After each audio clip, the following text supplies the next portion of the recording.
Bienvenue dans un nouvel épisode de Talk to Me You're Fabulous.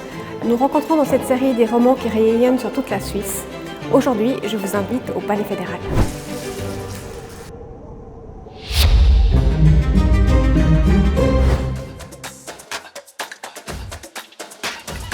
Bonjour Monsieur Parmelin. Bonjour madame. Si je ne vous connaissais pas aujourd'hui, qu'est-ce que vous pourriez me dire de vous? Je suis quelqu'un en principe qui a le souci du travail bien fait et puis que j'ai certaines passions, en particulier sur le plan de la lecture et de la musique classique. Si je vous dis Bursin, vous me répondez? Ah, Home Sweet Home, mon lieu d'origine et puis c'est c'est là où je viens me ressourcer. Votre plus grande fierté?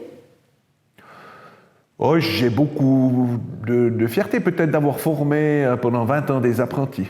Et puis à part un cas, ils sont tous arrivés au bout de leur formation.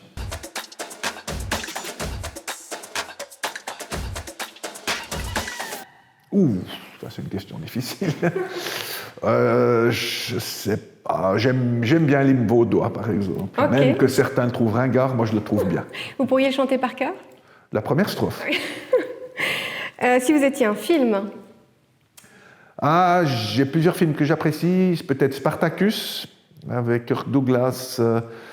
Peut-être c'est parce que c'est un hymne à la liberté, Spartacus. Et puis surtout, Kirk Douglas était un très grand acteur.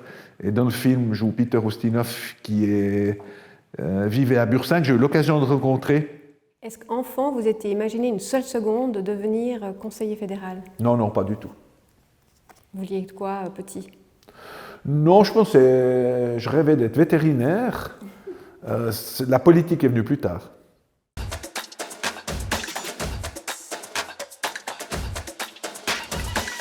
Bon, il y a eu plusieurs étapes. On était toujours passionnés quand nos parents revenaient de la commémoration du 24 janvier. Et c'est là qu'ils entendaient le conseiller d'État UDC, le conseiller national UDC. Et puis, ils nous disaient, oui, c'est une soirée super, etc. Et puis, on parlait de politique. Et puis, avec le prof d'histoire et de français que nous avions au collège de Rolle, collège secondaire de Rolle, on n'a pas fait de la politique, mais nous a ouvert, éveillé à la politique suisse. Je me rappelle une fois où on avait écouté en direct l'élection du Conseil fédéral. C'était un jour où il y avait 3 nouveaux conseillers fédéraux qui devaient être élus, dont M. Chvala, c'est ce jour-là où M. Chvala avait été élu Conseil fédéral. Ça faisait partie un peu de la leçon d'histoire et ça avait été passionnant, d'autant plus qu'à cette époque-là, c'était les 3 conseillers fédéraux non favoris qui avaient été élus. Et puis égoïstement, on était contents parce qu'on savait qu'on aurait congé l'après-midi si c'était le Vaudois qui était élu. Et un souvenir marquant de votre présidence? De ma présidence, il y en a plusieurs. Naturellement, tout le monde pense en premier au sommet de Genève. Mais moi, j'ai un très très bon souvenir de mon entretien avec Sa Sainteté le Pape aussi. J'ai eu aussi un très bon souvenir de mon voyage en Suède. C'était une journée en aller-retour avec un entretien bilatéral avec le roi, les ministres, les premiers ministres. Il y a plusieurs bons moments. Aussi le discours à l'Assemblée générale de l'Organisation des Nations Unies. On va justement parler de ce sommet entre M. Biden et M. Poutine. On a beaucoup dit et écrit que ça avait été un tournant dans votre présidence. Comment est-ce que vous l'avez vécu dans les coulisses? Bon, il faut bien se rendre compte, ça demande une très grande préparation, une très grande concentration. Ce n'est pas le travail d'une seule personne. On a travaillé au niveau de mon département, mais aussi avec le département présidentiel, les affaires étrangères, parce que quand vous avez une opportunité, et c'est tous les 37 ans que ça se passe, puisque la dernière fois c'était 1985 que ça a eu lieu, vous devez passer certains messages. Vous avez certains aspects que vous devez présenter, c'est court, vous avez 30 minutes en tête-à-tête.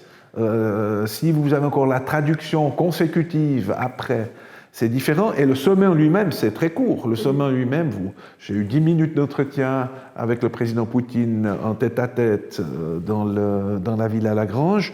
Après, le président Biden est arrivé, on a discuté un petit moment sur comment ça allait se passer, etc. Après, vous sortez, il y a un message qui est préparé, qui a été calibré pour être traduit dans les 3 langues. Et vous ne pouvez pas vous écarter, il faut savoir ce que vous allez dire et puis éviter la catastrophe. C'est toujours éviter de se prendre les pieds dans le tapis, si vous me passez l'expression.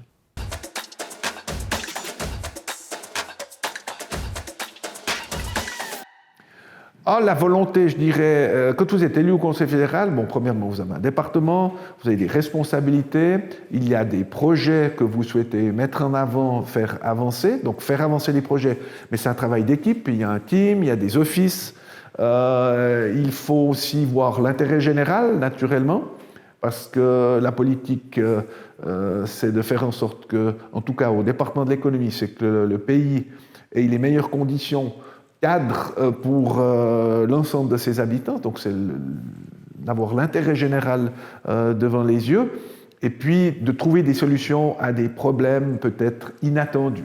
En tout cas, merci beaucoup pour toutes ces réponses, ce moment de confidence. Merci encore de nous avoir accueillis, monsieur. Merci beaucoup, merci d'être venu, et puis tout de bon pour la suite.